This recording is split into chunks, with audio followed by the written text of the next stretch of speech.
Wala sa kanila ang mga pumapalakpak sa China at natutuwa pa kapag tayo ay binobomba ng tubig. Tinatamaan ang ating mga Coast Guard, hinaharang ang ating mga mangingisda, ninanakaw ang kanilang huli. At bukod pa ron ay inaagaw pa ang mga isla natin para maging bahagi ng kanilang bansa.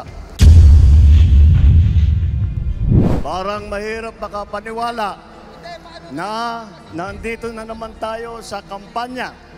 Napakabilis ng panahon, napakabilis ng pagdaan ng 3 taon na akala natin ay magiging mas matagal. Ngunit nandito nga tayo sa darating na halalan sa Mayo.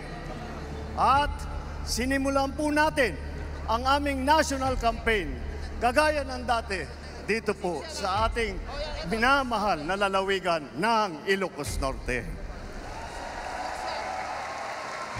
Andito po ang aming ipinagmamalaki ng mga kandidato para sa Senado. Ngunit, bagamat nakatuon ang pansin natin sa ating mga kandidato para sa Senado, huwag po natin kaligtaan ang halos 18,200 na local executive na ating ihahalal sa Mayo. Nabanggit ko po ito dahil may pagmamalaki ng alyansa na kami lang ang may kumpletong ticket mula sa senador hanggang sa sangguniang bayan ng pinakamaliit na bayan ng buong Pilipinas. At hindi pangkaraniwan ang mga aming kandidato. Hindi po kagaya ng mga nakikita natin sa mga iba't ibang partido. Hirap na hirap makakuha ng kanilang mga miyembro. Ang aming pong ipinagmamalaki at pinaglalaban ay subok na at matagal nang nagseserbisyo sa publiko. Hindi po ay naaawa rin po kuminsan sa ating mga katunggali dahil nagmamakaawa para makakuha ng mga malalakas at magagaling na kandidato. Di tulad ng iba, karampot lang ang kandidato. Dito po, buo kami. Hindi lamang buo sa numero, ngunit buo ang loob para ipaglaban ang kapakanan ng bawat Pilipino at ang buong Pilipinas.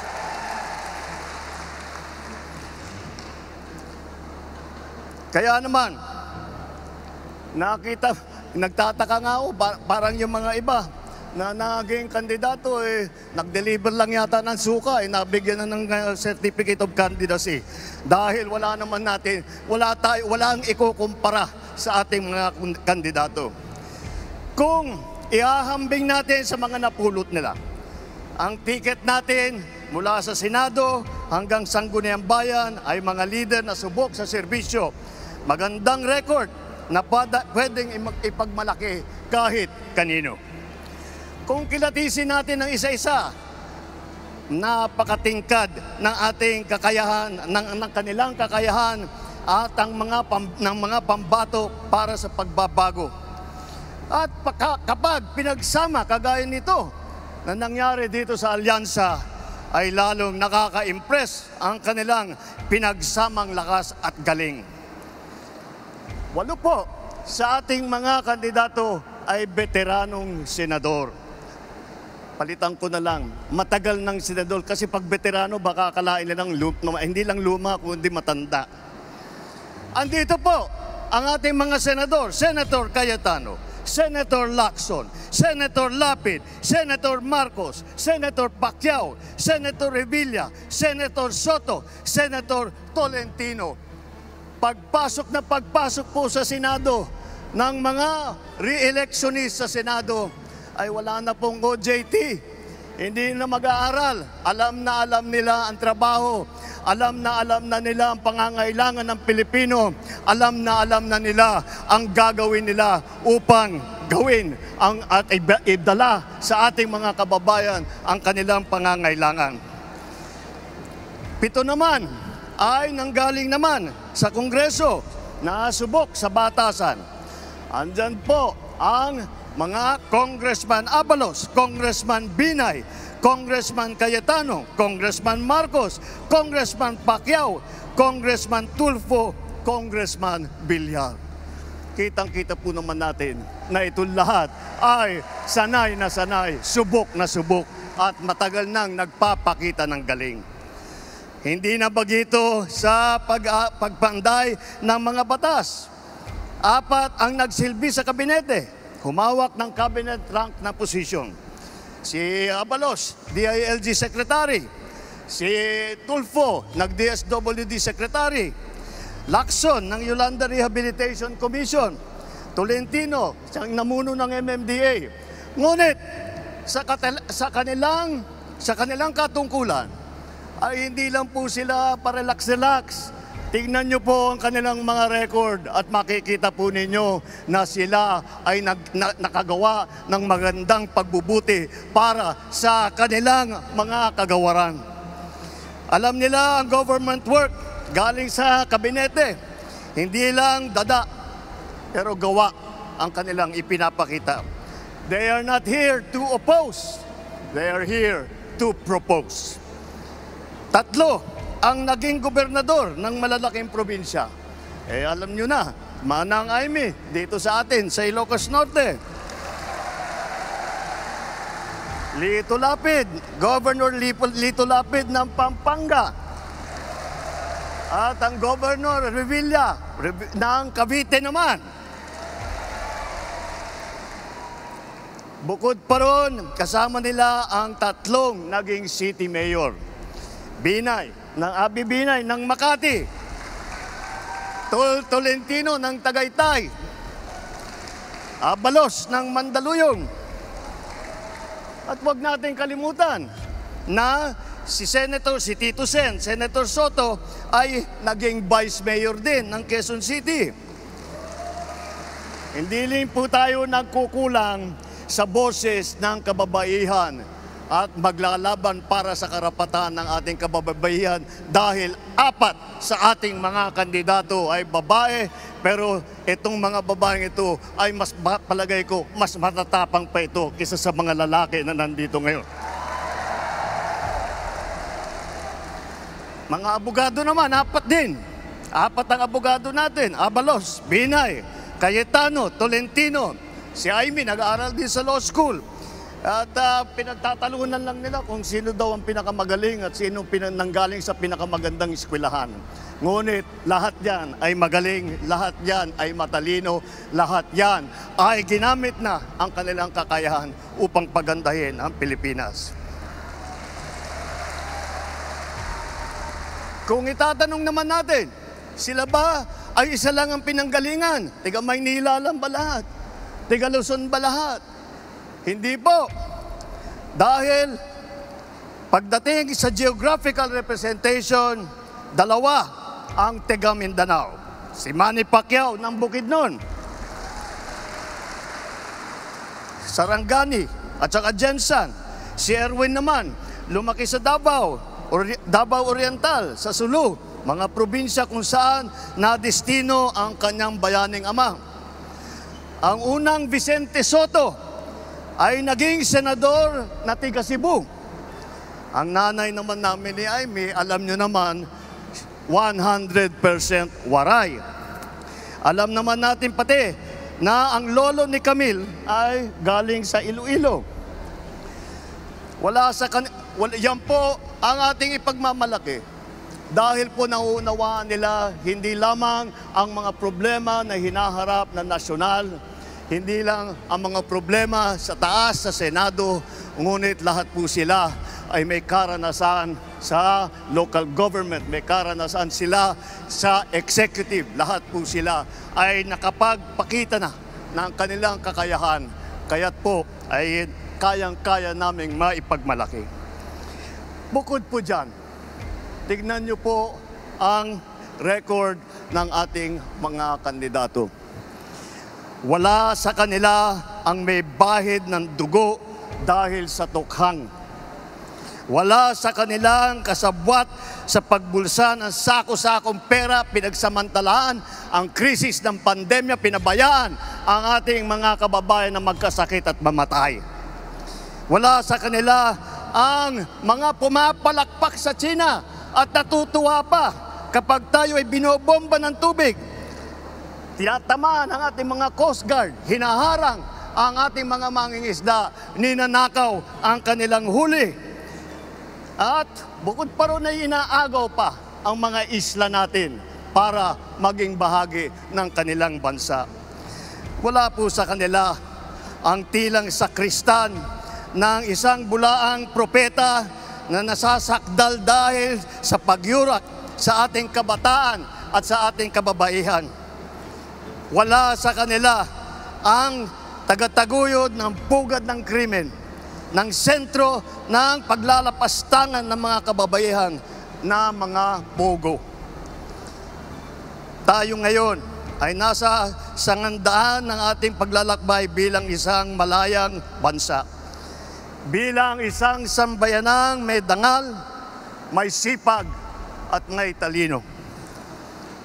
Tayo ba ay papayag na babalik sa panahon gusto ng kung kailan gusto ng ating mga liderato maging probinsya tayo ng China? Babalik ba tayo sa nakaraan na ibinubugaw ang ating bayan bilang isang sugalan ng mga dayuhan? Nais ba natin bumalik sa landas na umaapaw sa dugo ng mga inosenteng mga bata na inagaw sa kanilang mga anak, mga ina, kinuha sa kanilang mga tahanan at inagaw ang kanilang kinabukasan? Walang nagnanais na Pilipino na mabalik tayo sa ganyang klaseng pagpatakbo. Kaya naman, pakakatiyak po kayo na kapag ang ating mga kandidato ay naluklok sa Senado at sila ay nagsimula ng kanilang trabaho, asahan po ninyo na sila po ay hindi makikihalo, hindi makikilahok sa ganyang bagay na ating iniwanan na at na ayaw balikan. Ito po ang aming ipinagmamalaki. Ito po ang ating mga kandidato para ng alyansa para sa bagong Pilipinas. Ito po ang hinaharap namin sa inyo, ang pinakamagagaling na Pilipino, pinakamasipag na nagsiservisyo publiko, at ang buong buhay nila ay itinaya nila hindi lamang para sa kapakanan ng kanilang mga sarili, kung hindi po para sa inyo, para sa taong bayan, para sa Pilipino, at para sa Pilipinas. Kaya, sa darating na Mayo po, huwag nyo na pong tignan ang mga ibang mga pangalan. I-shade nyo na po lahat po itong nandito na nasa harap ninyo at gawing nating 12-0 ang ating resulta sa Senado. Nang sa ganon, matitiyak natin ang kinabukasan ng ating minamahal na Pilipinas. Mabuhay ang alyansa! Mabuhay ang bagong Pilipinas! Mabuhay tayong lahat! Maraming salam, Diyos Tiyag, ninakada kayo aming parang mahirap makapaniwala na nandito na naman tayo sa kampanya. Napakabilis ng panahon. Napakabilis ng pagdaan ng 3 taon na akala natin ay magiging mas matagal. Ngunit nandito nga tayo sa darating na halalan sa Mayo. At sinimulan po natin ang aming national campaign, kagaya ng dati, dito po sa ating minamahal na lalawigan ng Ilocos Norte. Andito po ang aming ipinagmamalaki na mga kandidato para sa Senado. Ngunit, bagamat nakatuon ang pansin natin sa ating mga kandidato para sa Senado, Huwag po natin kaligtaan ang halos 18,200 na local executive na ating ihahalal sa Mayo. Nabanggit ko po ito dahil may pagmamalaki ng alyansa na kami lang ang may kumpletong ticket mula sa senador hanggang sa sangguniang bayan ng pinakamaliit na bayan ng buong Pilipinas. At hindi pangkaraniwan ang mga aming kandidato. Hindi po kagaya ng mga nakikita natin sa mga iba't ibang partido. Hirap na hirap makakuha ng kanilang mga miyembro. Ang aming pong ipinagmamalaki at pinaglalaban ay subok na at matagal nang nagseserbisyo sa publiko. Hindi po ay naaawa rin po kuminsan sa ating mga katunggali dahil nagmamakaawa para makakuha ng mga malalakas at magagaling na kandidato. Di tulad ng iba, karampot lang ang kandidato. Dito po, buo kami. Hindi lamang buo sa numero, ngunit buo ang loob para ipaglaban ang kapakanan ng bawat Pilipino at ang buong Pilipinas.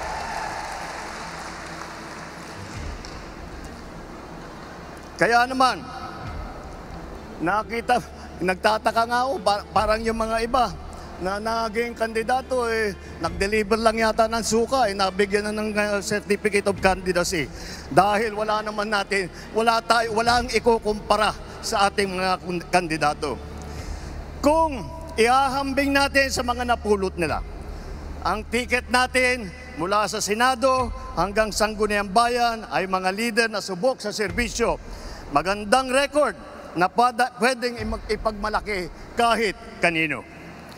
Kung kilatisin natin ng isa-isa, napakatingkad ng ating kakayahan, ng kanilang kakayahan at ng mga pambato para sa pagbabago.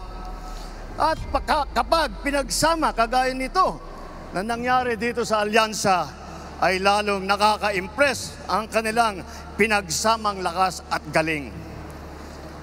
8 po sa ating mga kandidato ay veteranong senador.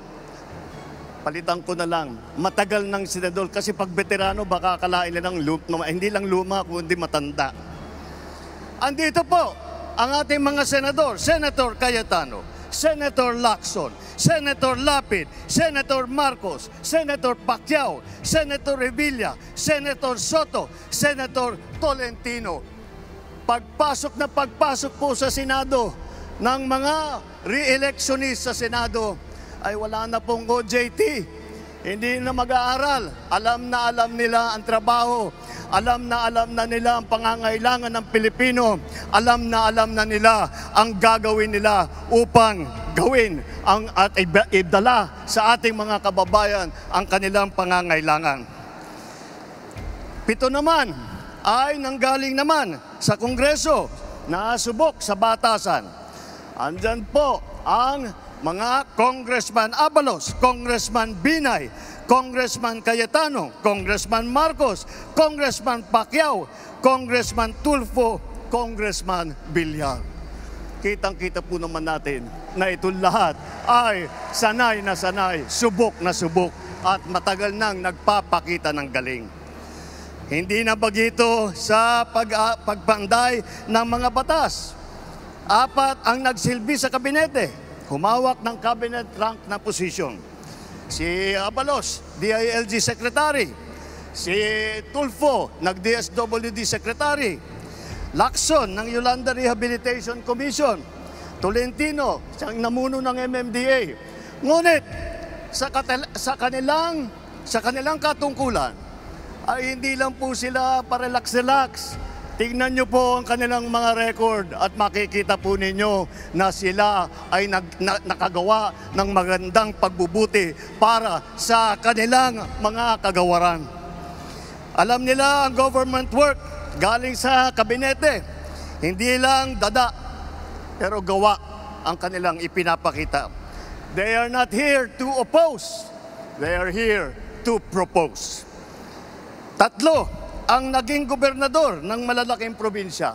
Alam nyo na, Manang Aimee, dito sa atin, sa Ilocos Norte. Lito Lapid, Governor Lito Lapid ng Pampanga. At ang Governor Revilla ng Cavite naman. Bukod pa ron, kasama nila ang tatlong naging city mayor. Abi Binay ng Makati, Tolentino ng Tagaytay, Abalos ng Mandaluyong. At huwag natin kalimutan na si Tito Sen, Senator Soto ay naging Vice Mayor din ng Quezon City. Hindi rin po tayo nagkukulang sa boses ng kababaihan at maglalaban para sa karapatan ng ating kababaihan dahil 4 sa ating mga kandidato ay babae, pero itong mga babaeng ito ay palagay ko mas matatapang pa ito kaysa sa mga lalaki na nandito ngayon. Mga abogado naman, 4 din. 4 ang abogado natin: Abalos, Binay, Cayetano, Tolentino. Si Aimee nag-aaral din sa law school. At pinagtatalunan lang nila kung sino daw ang pinakamagaling at sino nanggaling sa pinakamagandang eskwelahan. Ngunit lahat yan ay magaling, lahat yan ay matalino, lahat yan ay ginamit na ang kanilang kakayahan upang pagandahin ang Pilipinas. Kung itatanong naman natin, sila ba ay isa lang ang pinanggalingan? Tiga Maynila lang ba lahat? Tiga Luzon ba lahat? Hindi po. Dahil pagdating sa geographical representation, 2 ang taga Mindanao. Si Manny Pacquiao ng Bukidnon, Sarangani at saka Jensan. Si Erwin naman, lumaki sa Davao Oriental, sa Sulu, mga probinsya kung saan nadestino ang kanyang bayaning ama. Ang unang Vicente Soto ay naging senador na tiga Cebu. Ang nanay naman namin ni Aimee, alam nyo naman, 100% Waray. Alam naman natin pati na ang lolo ni Camille ay galing sa Iloilo. Yan po ang ating ipagmamalaki. Dahil po nauunawaan nila hindi lamang ang mga problema na hinaharap na nasyonal, hindi lang ang mga problema sa taas, sa Senado, ngunit lahat po sila ay may karanasan sa local government, may karanasan sila sa executive. Lahat po sila ay nakapagpakita na ng kanilang kakayahan. Kaya't po ay kayang-kaya naming maipagmalaki. Bukod po dyan, tignan nyo po ang record ng ating mga kandidato. Wala sa kanila ang may bahid ng dugo dahil sa tukhang. Wala sa kanilang kasabwat sa pagbulsa ng sako-sakong pera, pinagsamantalaan ang krisis ng pandemya, pinabayaan ang ating mga kababayan na magkasakit at mamatay. Wala sa kanila ang mga pumapalakpak sa China at natutuwa pa kapag tayo ay binobomba ng tubig. Tinatamaan ang ating mga Coast Guard, hinaharang ang ating mga mangingisda, ninanakaw ang kanilang huli. At bukod pa ron ay inaagaw pa ang mga isla natin para maging bahagi ng kanilang bansa. Wala po sa kanila ang tilang sakristan ng isang bulaang propeta na nasasakdal dahil sa pagyurak sa ating kabataan at sa ating kababaihan. Wala sa kanila ang tagataguyod ng pugad ng krimen, ng sentro ng paglalapastangan ng mga kababaihan na mga pogo. Tayo ngayon ay nasa sangandaan ng ating paglalakbay bilang isang malayang bansa. Bilang isang sambayanang may dangal, may sipag at may talino. Tayo ba ay papayag na babalik sa panahon kung kailan gusto ng ating mga liderato maging probinsya tayo ng China? Babalik ba tayo sa nakaraan na ibinubugaw ang ating bayan bilang isang sugalan ng mga dayuhan? Nais ba natin bumalik sa landas na umaapaw sa dugo ng mga inosenteng mga bata na inagaw sa kanilang mga anak, mga ina, kinuha sa kanilang mga tahanan at inagaw ang kanilang kinabukasan? Walang nagnanais na Pilipino na mabalik tayo sa ganyang klaseng pagpatakbo. Kaya naman, pakakatiyak po kayo na kapag ang ating mga kandidato ay naluklok sa Senado at sila ay nagsimula ng kanilang trabaho, asahan po ninyo na sila po ay hindi makikihalo, hindi makikilahok sa ganyang bagay na ating iniwanan na at na ayaw balikan. Ito po ang aming ipinagmamalaki. Ito po ang ating mga kandidato para ng alyansa para sa bagong Pilipinas. Ito po ang hinaharap namin sa inyo, ang pinakamagagaling na Pilipino,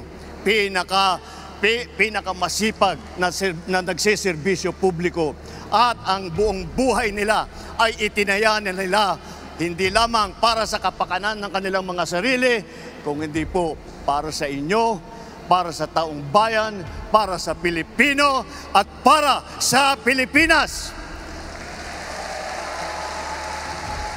Kaya sa darating na Mayo po, huwag nyo na pong tignan ang mga ibang mga pangalan. I-shade nyo na po lahat po itong nandito na nasa harap ninyo at gawing nating 12-0 ang ating resulta sa Senado. Nang sa ganon, matitiyak natin ang kinabukasan ng ating minamahal na Pilipinas. Mabuhay ang alyansa! Mabuhay ang bagong Pilipinas! Mabuhay tayong lahat! Maraming salam, Diyos, nina kada kayo aming